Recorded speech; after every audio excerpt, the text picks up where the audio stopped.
It was November 1st, 2002, my first day as a principal, but hardly my first day in the school district of Philadelphia. I graduated from Philadelphia Public Schools, and I went on to teach special education for 20 years in a low-income, low-performing school in North Philadelphia, where crime is rampant and deep poverty is among the highest in the nation. Shortly after I walked into my new school, a huge fight broke out among the girls.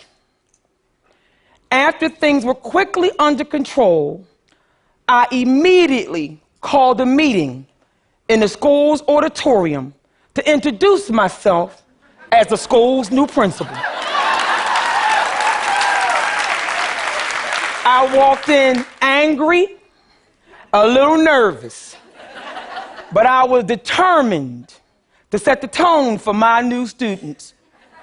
I started listing as forcefully as I could my expectations for their behavior and my expectations for what they would learn in school. When all of a sudden, a girl way in the back of the auditorium, she stood up and she said, "Miss, Miss." When her eyes locked, she said, "Why do you keep calling this a school?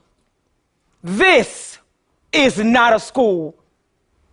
In one outburst, Ashley had expressed what I felt and never quite able to articulate about my own experience when I attended a low-performing school in the same neighborhood many years earlier.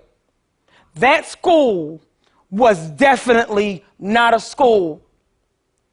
Fast forwarding a decade later to 2012, I was entering my third low-performing school as principal.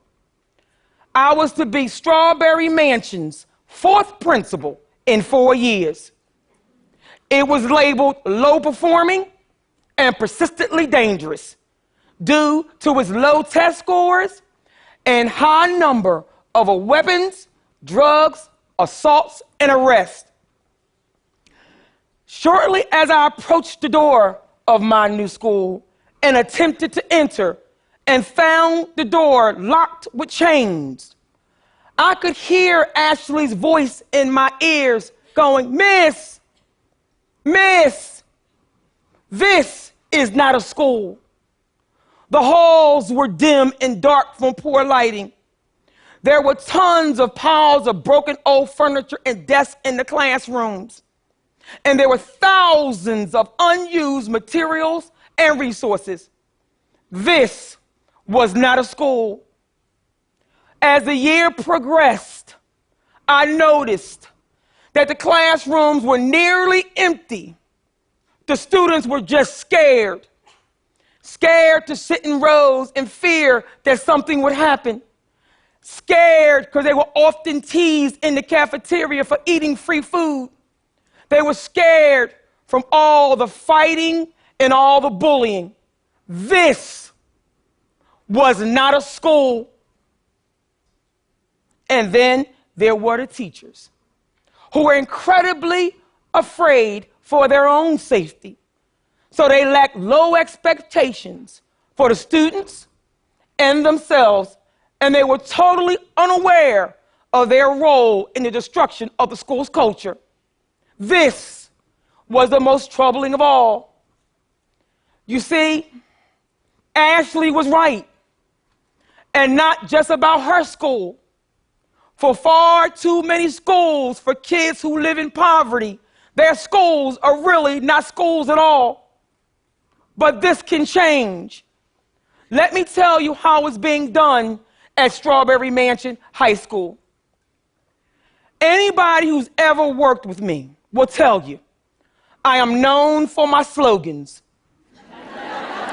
So today, I am going to use 3 that have been paramount in our quest for change. My first slogan is, If you're going to lead, lead. I always believed what happens in a school and what does not happen in a school is up to the principal. I am the principal, and having that title required me to lead. I was not going to stay in my office. I was not going to delegate my work, and I was not going to be afraid to address anything that was not good for children, whether that made me liked or not. I am a leader, so I know I cannot do anything alone. So I assembled a top-notch leadership team who believed in the possibility of all the children. And together, we tackled the small things, like resetting every single locker combination by hand so that every student could have a secure locker. We decorated every bulletin board in that building with bright, colorful, and positive messages. We took the chains off the front doors of the school. We got the light bulbs replaced, and we cleaned every classroom to its core, recycling every textbook that was not needed and discarded thousands of old materials and furniture. We used 2 dumpsters per day. And of course, we tackled the big stuff, like rehauling the entire school budget so that we can reallocate funds to have more teachers and support staff. We rebuilt the entire school day schedule from scratch to add a variety of start and end times, remediation, honors courses, extracurricular activities, and counseling, all during the school day. All during the school day. We created then a deployment plan that specified where every single support person and police officer would be every minute of the day, and we monitored it every second of the day. And our best invention ever, we devised a school-wide discipline program titled Non-Negotiables. It was a behavior system. It was a behavior system designed to promote positive behavior at all times. The results? Strawberry Mansion was removed from the persistently dangerous list our first year after being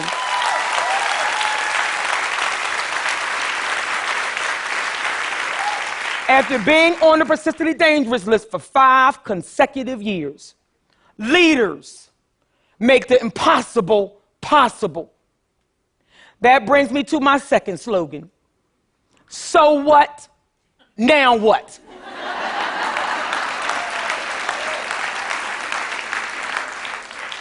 When we looked at the data and we met with the staff, there were many excuses for why Strawberry Mansion was low performing and persistently dangerous. They said only 68% of the kids come to school on a regular basis. 100% of them live in poverty. Only 1% of the parents participate. Many of the children come from incarceration and single-family homes. 39% of the students had special needs. And the state data revealed that 6% of the students were proficient in algebra and 10 were proficient in literature. After they got through telling us all the stories of how awful the conditions and the children were, I looked at them and I said, so what? Now what? What are we going to do about it?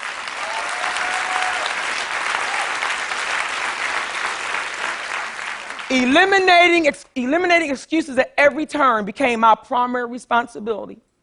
We addressed every one of those excuses during mandatory professional development, paving the way for intense focus on teaching and learning. After many observations, what we determined was that teachers knew what to teach, but they did not know how to teach so many children with so many vast abilities. So we developed a lesson delivery model for instruction that focused on small group instruction making it possible for all the students to get their individual needs met in the classroom. The results? After 1 year, our state data revealed that our scores have grown by 171% in algebra and 107% in literature. We have a very long way to go, a very long way to go. But we now approach every obstacle with a so what, now what attitude. And that brings me to my third and final slogan. If nobody told you they loved you today, you remember I do, and I always will. My students have problems, social, emotional, and economic problems you could never imagine. Some of them are parents themselves, and some are completely alone.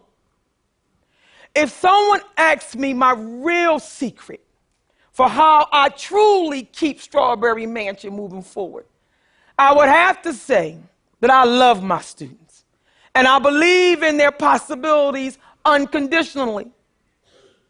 When I look at them, I can only see what they can become. And that is because I am one of them. I grew up poor in North Philadelphia too. I know what it feels like to go to a school that's not a school. I know what it feels like to wonder if there's ever going to be any way out of poverty. But because of my amazing mother, I got the ability to dream despite the poverty that's around me. So, if I'm going to push my students toward their dream and their purpose in life, I got to get to know who they are. So I have to spend time with them. So I manage the lunchroom every day. And while I'm there, I talk to them about deeply personal things. And when it's their birthday, I sing happy birthday, even though I cannot sing at all. I often ask them, why do you want me to sing when I cannot sing at all? And they respond by saying, because we like feeling special.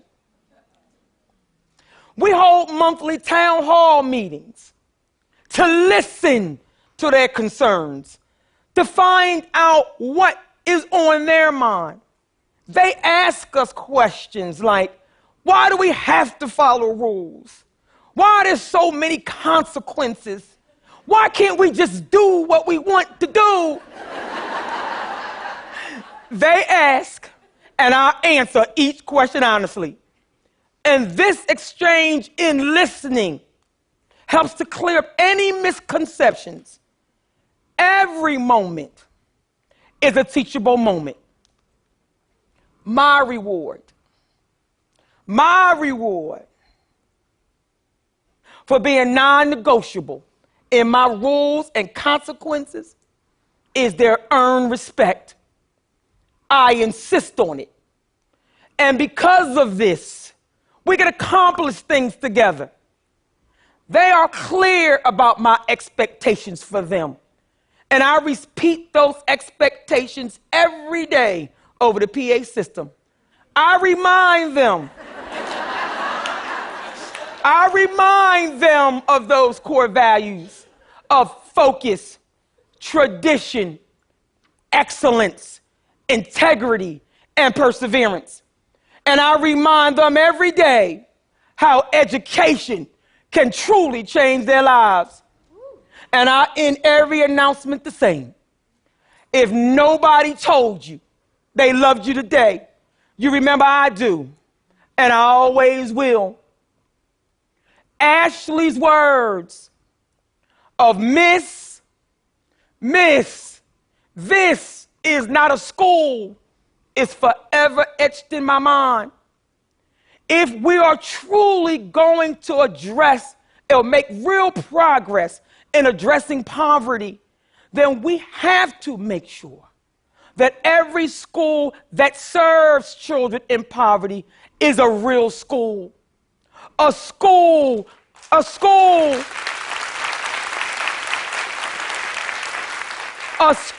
that provides them with knowledge and mental training to navigate the world around them. I do not know all the answers, but what I do know is for those of us who are privileged and have the responsibility of leading a school that serves children in poverty, we must truly lead. And when we are faced with unbelievable challenges, we must stop and ask ourselves, so what? Now what? What are we going to do about it? And as we lead, we must never forget that every single one of our students is just a child, often scared by what the world tells them they should be.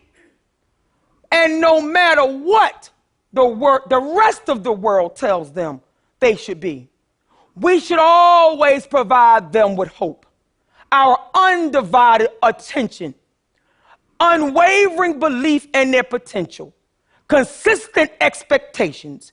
And we must tell them often, if nobody told them they loved them today, remember we do, and we always will. Thank you.